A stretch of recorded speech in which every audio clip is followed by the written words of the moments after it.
അതുപോലെ ഇതാ എൻ്റെ വെള്ളം കണ്ടോ, ഞാൻ ചോറിൻ്റെ പൊടിയല്ല, എങ്ങനെ എനിക്ക് വെള്ളം വേണമെങ്കിലും ഞാൻ കുടിക്കുന്ന വെള്ളമാണ് ഇത്. നമ്മൾ അയമോദ കൂർക്കലിൻ്റെ ഇല ഇട്ടിട്ടും തുളസീൻ്റെ ഇല ഇട്ടിട്ടാണ് ഞാൻ വെള്ളം പതിപ്പിച്ചിട്ട് കുടിക്കുക. എന്താ വെച്ചാൽ ശ്വാസം മുട്ടിൻ്റെ അങ്ങേ അറ്റത്തുള്ള മനുഷ്യനാണ് ഞാൻ. അതുകൊണ്ട് എങ്ങനെയെങ്കിലും മാറി കിട്ടട്ടെ എന്നുള്ള ഒരു മാറുന്നുള്ളൊരു വിശ്വാസത്തിൻ്റെ മുകളിലാണ് ഇങ്ങനെയെല്ലാം ചെയ്തുകൊണ്ടിരിക്കുന്നത്.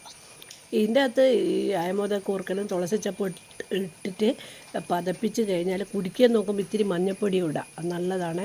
മഞ്ഞപ്പൊടി ഇട്ടിട്ട് കുടിക്കുന്നത്, അങ്ങനെയാണ് ഞാൻ വെള്ളം കുടിക്കുക. അങ്ങനെ എല്ലാവരും ഒന്ന് ചെയ്ത് നോക്ക്. കുഞ്ഞുങ്ങൾക്കെല്ലാം ചെയ്ത് കൊടുത്തു കഴിഞ്ഞാൽ കഫത്തിൻ്റെ എല്ലാം കുറേ വ്യത്യാസം വരും.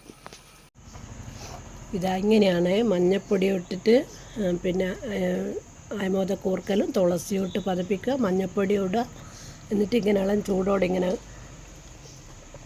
കുടിച്ചാൽ മതി. ഈ കഫത്തിൻ്റെ ബുദ്ധിമുട്ടും ശ്വാസം മുട്ടും അലർജിയിലുള്ള ആൾക്കാർക്ക് ഇത് നല്ലതാണ്. ഇത് പറഞ്ഞു തന്നത് എനിക്ക് ഡോക്ടറാണ്, എൻ്റെ സഹപാഠിയുണ്ട് ഡോക്ടർ പറഞ്ഞു തന്നെയാണ്. അപ്പോൾ ഇതെല്ലാം ചില ആൾക്കാർ ചോദിക്കും ഇതെങ്ങനെയാണ് കുടിക്കാനാവില്ല, എന്തെല്ലാം ഒരു ചവർപ്പും കാര്യമെല്ലാം ഉണ്ടാവും എന്നെല്ലാം വിചാരിക്കും. പക്ഷേ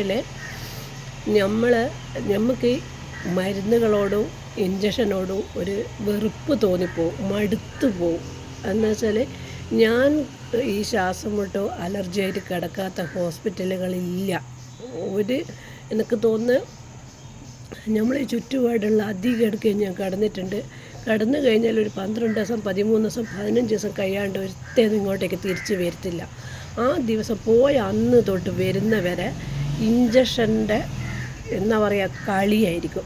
രാവിലെ ഉച്ചക്ക് രാത്രി എന്ന് പറഞ്ഞ പോലെ ഒന്നൊന്നല്ല 5 എണ്ണം ഉണ്ടാവും ഒരു നേരം.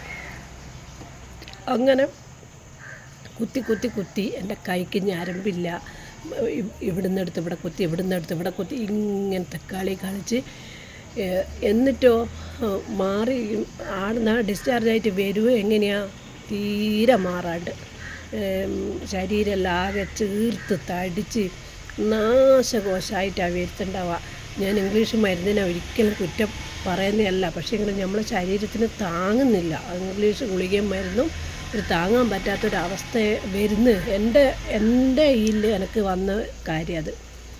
അപ്പോൾ ഞാൻ ഇപ്പം അടുത്ത് ഞാൻ അഡ്മിറ്റായത് 13 ദിവസമാണ്. ആ 13 ദിവസം 13ാമത്തെ ദിവസം രാവിലെ എനിക്ക് ഈ പറഞ്ഞ പോലെ ഇത്രയും ഇഞ്ചക്ഷനെല്ലാം കയറ്റിയിട്ടു 13 ദിവസം രാവിലെ എനിക്ക് അധികമായി ശ്വാസം മുട്ട് കൂടി. അപ്പോൾ എന്നോട് എന്ത് പറഞ്ഞ് പെട്ടെന്ന് കോഴിക്കോടേക്ക് പോകണമെന്ന് പറഞ്ഞ്, കോഴിക്കോട് ചെസ്റ്റ് ഹോസ്പിറ്റലിലേക്ക് പോകണമെന്ന് പറഞ്ഞ്.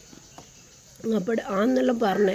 എന്നിട്ട് വിചാരിച്ച് വീട്ടിലേക്ക് വരാം, എന്നിട്ട് പിന്നെ ഒരു ദിവസം പോയിട്ട് കാണിക്കാമെന്നെല്ലാം വിചാരിച്ചാൽ, പക്ഷേ അതൊന്നും നടന്നില്ല. എന്നാടുന്ന് ശ്വാസം മുട്ട് പെട്ടെന്ന് എനിക്ക് കൂടിയിട്ട് ആംബുലൻസിൽ കൊണ്ടുപോണ്ടി വന്ന്.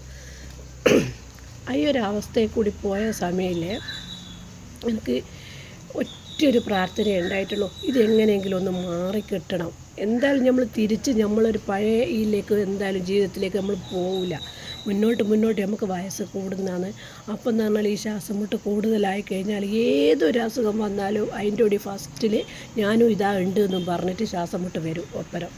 അത് ഈ ശ്വാസം മുട്ടുള്ള ആൾക്കാർ പ്രത്യേകം ശ്രദ്ധിക്കേണ്ടതാണ്. നമുക്കൊരു പനിയോ ഒരു തലകറക്കോ എന്ത് വന്നിട്ടുണ്ടെങ്കിലും ഏടുന്നാന്നറിയില്ല ഓടിപ്പിടിച്ച് ശ്വാസം മുട്ട് വന്നിട്ടുണ്ടാവും. അപ്പോൾ ഞാൻ അന്ന് പ്രാർത്ഥിച്ചത്, ദൈവമേ എനിക്ക് ഈ ശ്വാസം മുട്ട് ഒരു ഇത്തിരി ഒന്ന് മാറ്റി തന്നിട്ടുണ്ടെങ്കിൽ ഒരുപാട് ആശ്വാസം ഉണ്ടാവേനോ. ഞാൻ എങ്ങനെയാണോ അതുപോലെ എന്നെ ഒന്ന് ആക്കി തന്നിട്ടുണ്ടെങ്കിലെന്ന് ഞാൻ ആശിച്ചു പോയതാണ്. അപ്പോൾ അങ്ങനെ ഇരുന്നുകൊണ്ടിരിക്കുമ്പോൾ ഞാൻ അക്യുപഞ്ചറിൻ്റെ ട്രീറ്റ്മെൻറ്റിലേക്ക് പോയി. അക്യുപഞ്ചറിൻ്റെ ട്രീറ്റ്മെൻറ്റിലേക്ക് പോകുമ്പോൾ അധികം ആൾക്കാരെ ഒരു ഇതാണ് ഈ ഒരു സൂചി കൊണ്ട് എങ്ങനെ മാറാനാണ്. പക്ഷേ ഒരു സൂചി എന്ന് പറയുമ്പോൾ ഒരു സൂചി തന്നെയാണ്. ഇപ്പോൾ എനിക്ക് എത്രയോ മാറ്റമുണ്ട്. അത് കുത്തിയിട്ട് കഫം കംപ്ലീറ്റ് ഇളകി പോകുന്നുണ്ട്. എന്നാലും ഉണ്ട് അതിങ്ങനെ എന്തായാലും ഉൽപ്പാദിപ്പിച്ചുകൊണ്ടിരിക്കുകയല്ലോ. കുറേ പഴകിയിട്ടുള്ള കഫം എല്ലാം തീർത്തും തുപ്പിപ്പോയി. അപ്പോൾ ഞാൻ ഇന്നലെയും പോയിട്ട് ചെയ്തിട്ട് വന്ന അപ്പോൾ എന്നോട് പറഞ്ഞ കാര്യങ്ങളാണ്. ഇത് കുടിക്കാൻ തുടങ്ങിയിട്ട് കുറച്ചായി. ഇതിൻ്റെ മുന്നേ ഞാൻ രാവിലെ വെറും വയറ്റിൽ ഒരു സ്പൂണ് തേനും ആ സ്പൂണിൻ്റെ അകത്ത് ഇത്തിരി മഞ്ഞൾപ്പൊടി ഇട്ടിട്ട് എനിക്ക് തോന്നുന്നു ഒരു 2 മാസത്തിൻ്റെ ഇടയ്ക്ക് തുടർച്ചയായിട്ട് അത് കുടിച്ചിട്ടുണ്ട്. എന്തെല്ലോ കൊണ്ട് എനിക്ക് ശ്വാസം മുട്ടിപ്പോൾ ഒരുപാട് മാറ്റമുണ്ട്. ഇപ്പം ചിലപ്പം കാണുന്ന ആൾക്കാർ വർത്താനം പറയുമ്പം പറയും എനിക്ക് ഏങ്ങുന്നുണ്ടല്ലോ വലിയുന്നുണ്ടല്ലോ, പക്ഷേ അതൊന്നും എൻ്റെ ഒരു വലിവല്ല. വലിവ് എന്നെല്ലാം പറഞ്ഞാൽ അങ്ങ് മൂർധന്യ അവസ്ഥയിൽ കിടന്ന എനിക്കിപ്പോൾ ഇതൊന്നും ഒരു വലിവൊന്നുമല്ല.